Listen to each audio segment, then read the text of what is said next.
Hello किसान भाइयों, मैं हूं आपका मछली वाला भैया उन्मेष तहरी ऑफ फिशरीज ग्रेजुएट एंटरप्रेन्योर और आप देख रहे हैं ऑस्कर फिशरीज। किसान भाइयों, आज हम बात करने वाले हैं ब्लैक कार्प मछली के बारे में।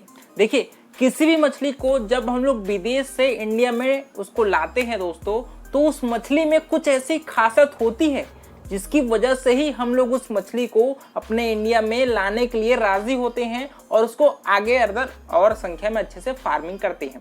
आपकी ब्लैक कार्प मछली दोस्तों चाइना और वियतनाम से आई है हमारे इंडिया में। इस वजह से इस मछली को हम लोग चाइनीज कार्प भी कह सकते हैं, है ना। और इस मछली को अधिकतर जो अपन फार्मिंग की प्रक्रिया है वो अभी उतना ज्यादा डेवलप नहीं हुआ है। मोस्टली जो कोलकाता के रीजन्स हैं वहां पर इस मछली के बच्चे हैं वो आपको मिलता है। सभी जगह आप ब्लैक कार्प मछली के बच्चे आपको नहीं मिल पाएंगे। दूसरी बात, अगर इस मछली की कल्चर प्रक्रिया के बारे में बात करें दोस्तों, तो ये मछली आपके तालाब के निचले हिस्से में रहती है और स्टार्टिंग के समय जब ये मछली स्पॉन और फ्राई साइज की होती है तो जूप्लैंक्टन खाती है, और जैसे ही फिंगरलिंग साइज पकड़ने के बाद इसको हम लोग दोस्तों स्नेल खिला सकते हैं, मजल्स खिला सकते हैं। आपके एक्वेटिक इंसेक्ट्स जो आपके तालाब में, नर्सरी तालाब में जो रहती होंगी, उसको भी आप कंट्रोल करने के लिए ब्लैक कार्प को तालाब में डाल सकते हैं। दूसरा हमारा एक सवाल आता है कि यार ब्लैक कार्प को हम लोग सिंगल स्पीसीज में पालन करें कि आप दूसरे कार्प मछलियों के साथ इसको पालन करें। किसान भाइयों, आपको ब्लैक कार्प मछली को पॉलीकल्चर में ही पालना है। आपको मैं 2 कंपोजिशन बताऊंगा। पहला कंपोजिशन है, अगर आप अपने तालाब में 3 मछलियों को एक साथ पालन करना चाहते हैं उसका अलग कंपोजिशन है, और 6 मछलियों का अगर आप पालन करना चाहेंगे तो उसका अलग कंपोजिशन है।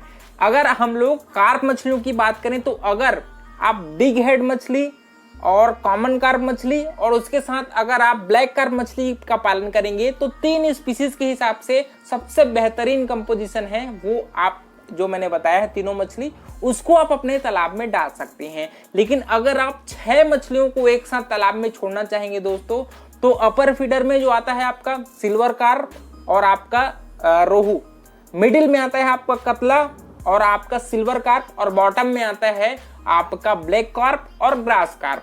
तो इन 6 मछलियों को आप एक साथ कंपोजिशन में डाल सकते हो। कंपोजिशन के अलावा दूसरा महत्वपूर्ण पॉइंट होता है कि संख्या क्या होना चाहिए।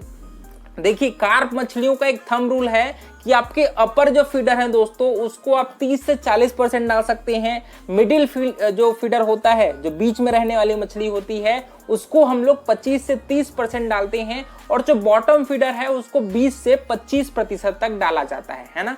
तो अगर आप ग्रास कार्प डाल रहे हैं तो आप ब्लैक कार्प मत डालिए, लेकिन अगर आप ग्रास कार्प नहीं डालना चाहते तो ब्लैक कार्प को आप अपने तालाब में छोड़ सकते हैं। पालन के दौरान ये एक दिक्कत आती है कि आपके तालाब में या तो एक्सेस आपका प्लैंक्टन बन जाती है जिसकी वजह से आपके तालाब का पानी का कलर है वो चेंज हो जाता है। एक और दिक्कत आती है आपके स्नेल्स की, आपके तालाब में बहुत ज्यादा घोंघे हैं वो हो जाते हैं जो कंट्रोल नहीं होती। उसके अलावा जो नर्सरी पालन है उसमें आपको कीड़े की बहुत ज्यादा समस्या है वो फेस करनी पड़ती होगी। तो इन सभी के सॉल्यूशन के लिए ब्लैक कार्प मछली को आप अपने तालाब में छोड़ सकते हैं। दूसरे कार्प मछलियों के मुकाबले इसका ग्रोथ परफॉर्मेंस है वो आपके ग्रास कार्प का जितना ग्रोथ होता है ना साल भर में 1 से 1.5 किलो साइज तक का, ये भी उतना साइज है वो अचीव कर सकती है। इसके अलावा इसको हम लोग कमर्शियल फीड अगर चाहेंगे तो खिला सकते हैं, लेकिन इसको आप प्लैंक्टन बेस्ड फार्मिंग पर भी पालन कर सकते हो, या फिर अगर आपके अगल बगल तालाब में स्नेल्स वगैरह होंगे उसको कलेक्ट करिए और तालाब में अच्छे से छोड़ दीजिए। नॉर्मल अगर आप तालाब की तैयारी की बात करेंगे दोस्तों, तो यहाँ पर आपको अपने तालाब में प्लैंक्टन को पहला डेवलप कराना है। प्लैंक्टन डेवलपमेंट करने के लिए सबसे कम खर्च में आपका गोबर का प्रयोग है वो कर सकते हो। प्रति एकड़ आप 1 टन गोबर को तालाब में फर्मेंटेट करके डालिए। उसके बाद जब आपके तालाब के पानी का कलर है वो थोड़ा सा स्लाइटली ग्रीनिश कलर, हरा कलर का चेंज होना शुरू हो जाएगा, तब आपको अपने तालाब में सीड डालना है।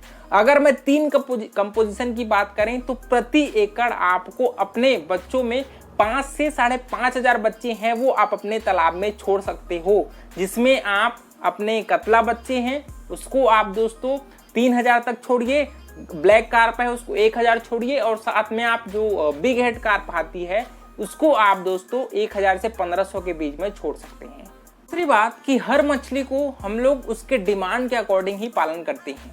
अगर आपके क्षेत्र में ब्लैक कार्प मछली का डिमांड नहीं होगा या फिर उतना ज़्यादा प्रचलन में नहीं होगा तो आप ब्लैक कार्प मछली को मत पालिए। आपके साथ जो मछलियां अच्छे से बिक जाती होंगी उसके हिसाब से ही आप मछली का पालन करिए।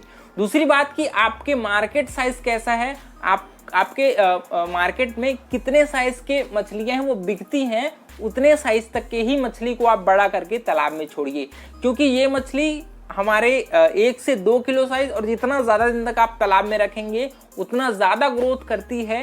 लेकिन मार्केट के प्रेफरेंस के अकॉर्डिंग ही हम लोग मछली को पालन करते हैं। तो किसान भाइयों, ब्लैक कार्प मछलियाँ दूसरे कार्प मछलियों के मुकाबले कम प्रिफरेबल हैं, लेकिन इसका ग्रोथ परफॉर्मेंस दूसरे कार्प मछलियों के मुकाबले बढ़िया है। तो आप अपने प्रेफरेंस के अकॉर्डिंग और आप अपने मार्केट के डिमांड के अकॉर्डिंग ही मछली को पालन करिए।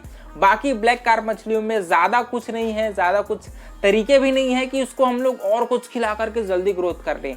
नॉर्मली जो स्नेल है, मजल्स हैं, आपके इंसेक्ट्स हैं, उसको कंट्रोल करने के लिए आप ब्लैक कार्प मछली का पालन है वो कर सकते हैं। तो किसान भाइयों, इस प्रकार से अगर आपको ये जानकारी पसंद आई होगा तो वीडियो को लाइक जरूर करिए। ऑस्कर फिशरीज को सब्सक्राइब करना बिल्कुल मत भूलिएगा। मिलते हैं अगले वीडियो में किसान भाइयों, तब तक के लिए बड़ों का सम्मान करिए, छोटों को प्यार करिए और खुद का ढेर सारा ख्याल रखिए। Thank you, thanks for watching.